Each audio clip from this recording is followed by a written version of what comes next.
How soon should someone bring their kid around a person? So the blending of the family is just hard. And this new person, they may be a little different from what they're used to. Different expectations, different personalities, different desires. So depending on the number of kids and the age of those kids.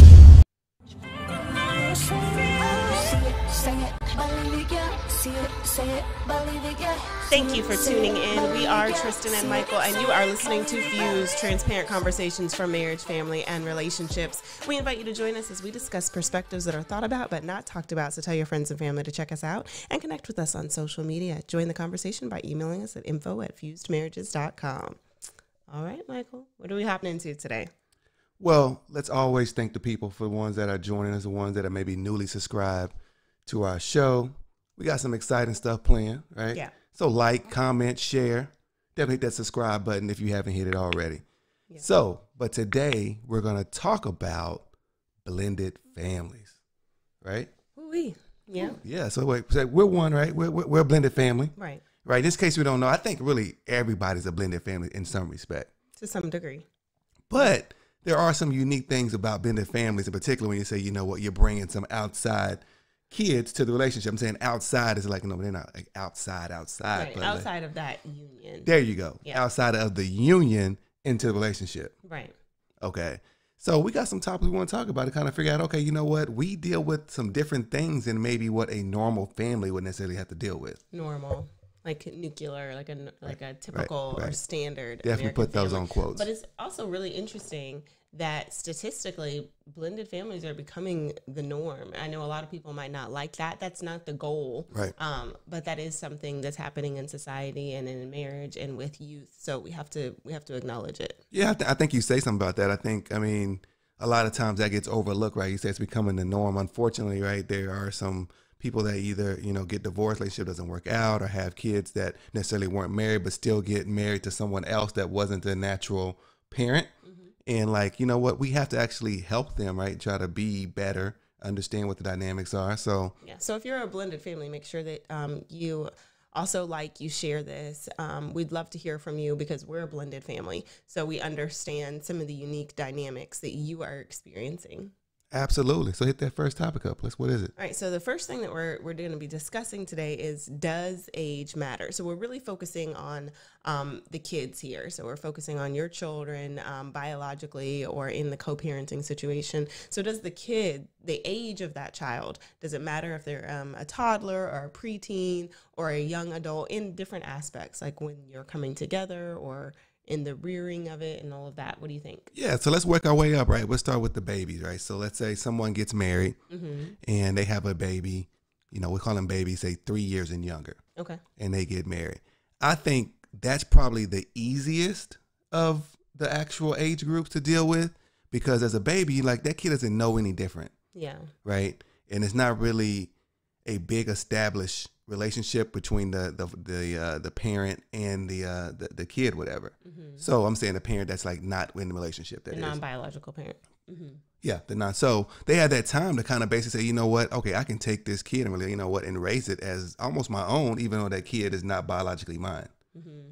Yeah, I think it's really, when you're talking about children, there are so many dynamics, because you have the biological mother and father, and then you either have the step or co-parenting mother and father, and depending on the relationship of those two, which I know we'll get into a little bit later, it can really influence the child and how they view their relationship with the co-parent. So even as a toddler, like you said, it was a little bit easier because you can raise that child as your own, but even that can be really tricky, because let's say that little girl has a new stepmother, right, and the biological mom is kind of like, you're not the mom, I'm the mom, which is totally valid. Yep.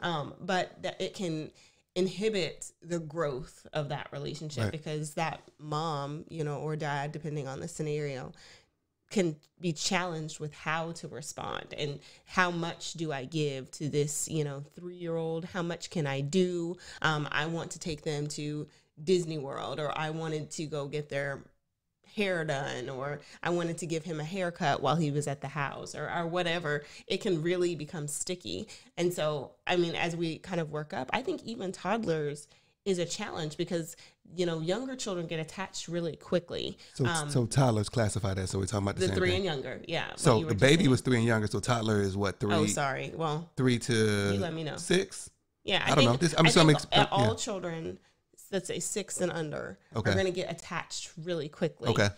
So negotiating that is something that needs to be discussed between you and your spouse. Now, if you're watching and you're not yet married, maybe you're living together, maybe you're just really in a serious relationship, there is kind of a bond that is formed. So you have to be just so careful that if you're not even sure about the relationship, I don't know if I really like him, I'm not sure if I'm feeling her, don't get really attached to that kid.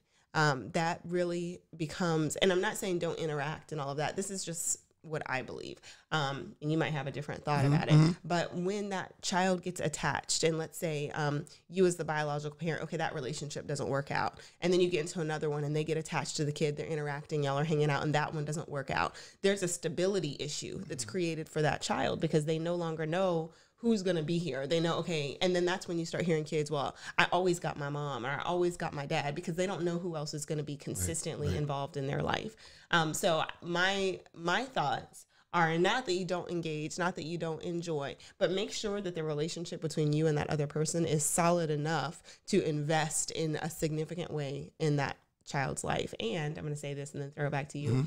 And when you're dealing with a child 6 and under, a toddler or a baby, you create this really loving relationship, but there are still, you know, some boundaries. And I know we'll talk about that too, but there are still some things that you have to keep in mind. They have a biological parent. If they do, if that other parent is not involved, then awesome, fill in the gaps, but recognize that there are going to be some differences, not just in behavior, but depending on when you came in. If you came in at 4 and the child was accustomed to kind of getting everything that she or he wanted from either parent, and you're coming in like, hold on, this can't be, they can't, you know, scream all day, or they can't, you know, not be disciplined, or they can't eat cookies every night, or whatever it is, then there might be some resistance, but there also might be some adjustment that both adults have to do as well as the kid.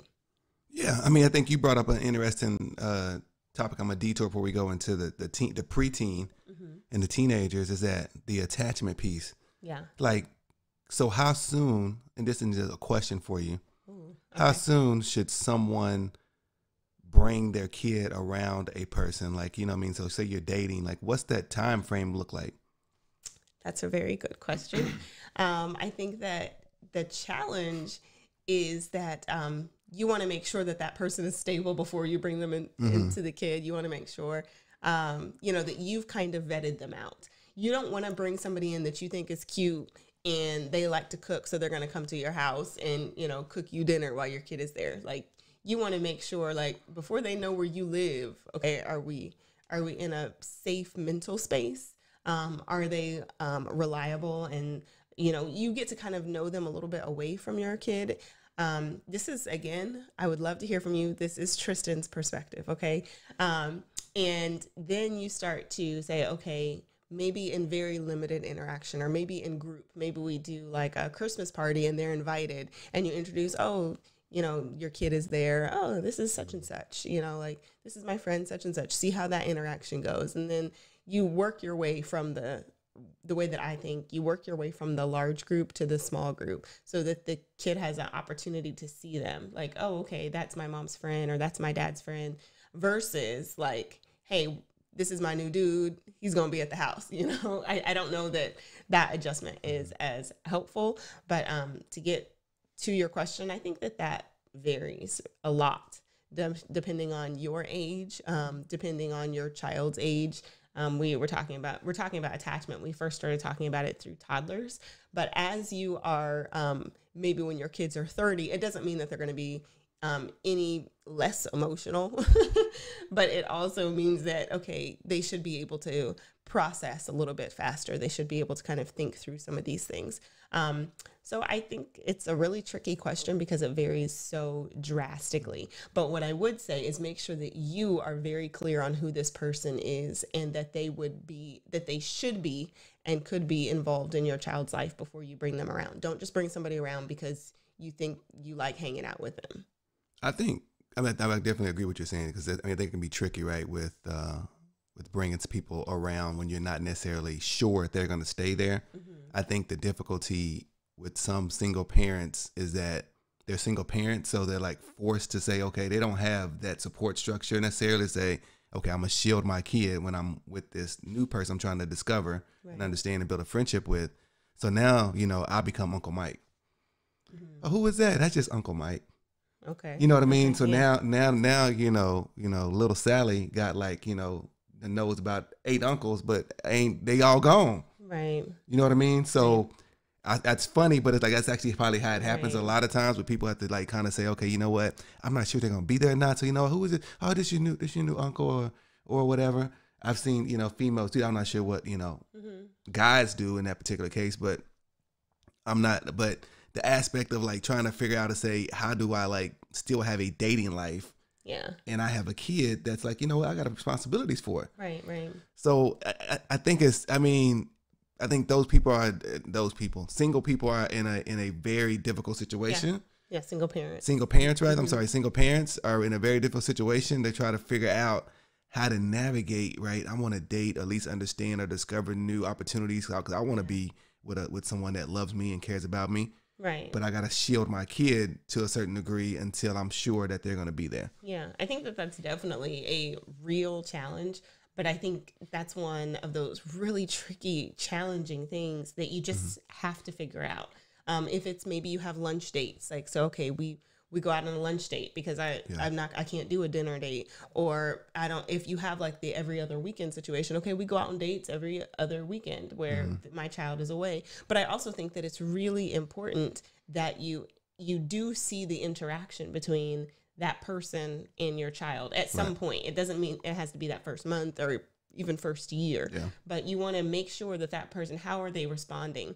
And I want to say this, and this can go both ways, but as a woman, particularly if you have young girls, not even young girls, if you have a girl and you're bringing a man, if you have a 13-year-old or a 14-year-old, you want to see how that dude responds to your daughter, because you're bringing him into the house. And I'm not saying that you necessarily have to know all of his, everything he's ever done, but I would, say know as much as you can. And again, that's not trying to be digging through his paperwork or going through his phone. We've talked about that on other shows, but I, as a woman, am very cognizant. And that's not to say things can't ever happen, but, and if it has happened to you, I sincerely want healing for you or your child. But I am saying that as much awareness as we can have about those that are going to be around our children, we should have. That's from childcare, that's because things can happen. So if there's anything as parents that we can do, we have to be vigilant, Yeah, absolutely. Absolutely. Yeah. So let's jump into the next age group, right? We got the preteen / teenagers. Yeah. Right. So, you have an older kid that's, preteen. They're in that 6th grade, 5th grade, all the way up to let's say they're in high school, and you're trying to date. Oof. I think that this group is a rough group, right? Because for sure. They've been with this parent for, that their biological parent for a certain amount of time. They got established rules and understanding. And this new person, they may be a little different from what they're used to. Yeah. And that's hard. That's a hard place for that outside person to come into and try to either figure out how they fit in. I know. Yeah, you can talk about it a little bit. So for those of you guys that don't know, we are a blended family and we have children in every generation. So we are literally dealing with young adult to toddler. So we, in everything of 4 children, that's what we've got. So we definitely understand the challenges of blending. And as we're talking about kids, we're not just talking about one parent that has a child and the other one that doesn't and coming into that relationship. Sometimes it's two people that have children, and then you're blending that, or one that has more than one child. They might have 2 or 3 kids and you're blending. So the blending of the family is just hard. It's just hard. And don't let anybody tell you that it should be easier. And people that have the standard, quote unquote, nuclear family that don't have to deal with blending, I'm not saying they don't get it, but they don't get it. And it's, you have to find people that not only love you and love your kids and love your blend and love the beauty and the challenge of it, people that you can talk to. You have to find people that understand this is not the same. It's not the same rules. It's not the same. I can't just tell one child that biologically is mine something and say the same thing in the same way to a child that isn't biologically. And I say mine as in all of us. Like, you just can't do that. Right. So when you're dealing with this age group that we're talking about now, that preteen, that teenager, there are so many things that are happening with them already biologically and socially, and then you blend. Ooh, it's tough. That's hard. That is really hard. And then there are so many factors, and we talk about this in our marriage, our premarital class, and in our marriage coaching, because there are just so many facets. Were the parents ever married? Were they raised by the single parent up until this point? Was one person dating a lot and the other one wasn't? All those factors play into the psychological aspect of blending, and of where that child is and how willing they are to receive somebody else, and what their expectations of that somebody else are. If they're 13 and you're 26, they might not have that same level of respect and admiration that you might think that they should, versus if they're 30 and you're getting married at 60 or 50. The age group really, really matters because of where that child is in terms of development. So when you're dealing with that age group, you have to take into account the I guess I just want to say, to the emotional and psychological aspects of the attachment. What do you think? We've been through this, and no. Are, so. Yeah, I think the people should know that. I mean, it's something we have lived and we're currently living, right? So I mean, even as we jump into the next age group, the adult, right, of the blended family, if you have an adult kid, that is, we just now are in the brink of that, right? An 18, 19, 20, now 21-year-old that we actually are. She's 21 that we have to kind of blend, still in the process of blending, right? It's like it's an ongoing, it doesn't go away, is basically what I'm saying, right? Don't care if they're a baby, it's different. If they're a toddler, it's just different. If they're a preteen or a teenager, it's different. It's just different. If they're an adult, and some of you guys out there may have, have gotten divorced and gotten remarried, or Lord forbid, something widowed and you got remarried, and you have adult children that are trying to figure out, like, right, okay, who is this new person? How are they going to be like dad? Are they going to be like mom? Or, how do we fit now? Right. So it's just, I think even as an adult, it's us learning the adult aspect of it. Like it's the same. It's the same. I shouldn't say that. You're still dealing with blended. It's different, but we're still dealing with blended concerns and issues of really trying to put it all together. Right. And I also want to note, whenever you're coming in to the blended situation, both adults have to have a certain amount of grace for the other adult, because depending on the age, like, there are some adjustments that they're having to make. If it was, a mom and her daughter, or a mom and her son, and they had been doing it alone, they might have a system that now you're coming in and you're changing the system. And, we talk about our situation, we're transparent, and we haven't done it all right at all, and we figured out some things, which is why we try to share. But I know, like, if you're a structured person, like I'm a structured person, Michael's a more kind of loose with it. Like, he has a structure, but within there's a lot of variables. For me, it's like, I have a structure. Why create a structure if they're going to be variables? So when you come into a blended situation, you have to make sure that you kind of mesh with the culture. It doesn't mean that you lose yourself in that, but that you talk like, hey, how do you guys do this? This is how I'm accustomed. How can we make it work? Or it might take a year or 2 or 3 to change the system, but it can't be day one. Okay, this is what we decided. This is where y'all going to fall in line. That's not going to work. That's not going to work. There's going to be a lot of tension in the house, a lot of trouble in the house, a lot of confusion in the house, because depending on, again, how long that person, and if that child's experienced trauma, the trauma of divorce, because that is a traumatic situation for both the adult, but truly the kid. And again, in different age groups, you deal with trauma differently. And depending on if it was divorce or if it was a widowing, like you said, that's a whole different thing. Yep. So having grace as with the other adult, okay, we talked about this. Yeah, it's going to take a little more time than I thought. Okay. And making the adjustment, or making sure that you are consistently talking. Communication is just so major, and it's even more important when you have a kid, or being open to something that the other person sees. So as we're talking about an adult, like, okay, we got to make note. When Michael and I got married, our oldest at the time was 14, I want to say 13 or 14. Yep.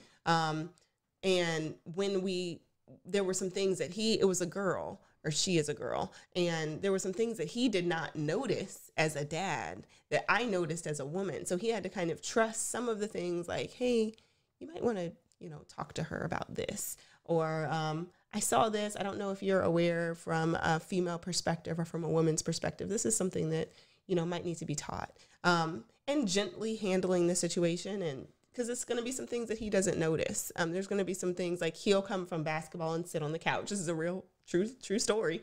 He'll come from playing basketball, and sit on the couch and kind of like air out, She can't do the same thing. I'm chilling. I'm chilling. This is like to relax. Real. I'd be like, Michael, I don't, she's only 13 or 14, but this can't be the habit where she comes from volleyball, you come from basketball, y'all sitting on the couch just smelling, it's different for a dude than a girl, but there are some things, and it has to be the same, like vice versa. Like, hey, he can't just come in the house and do this, or he shouldn't talk to you as his mom that way.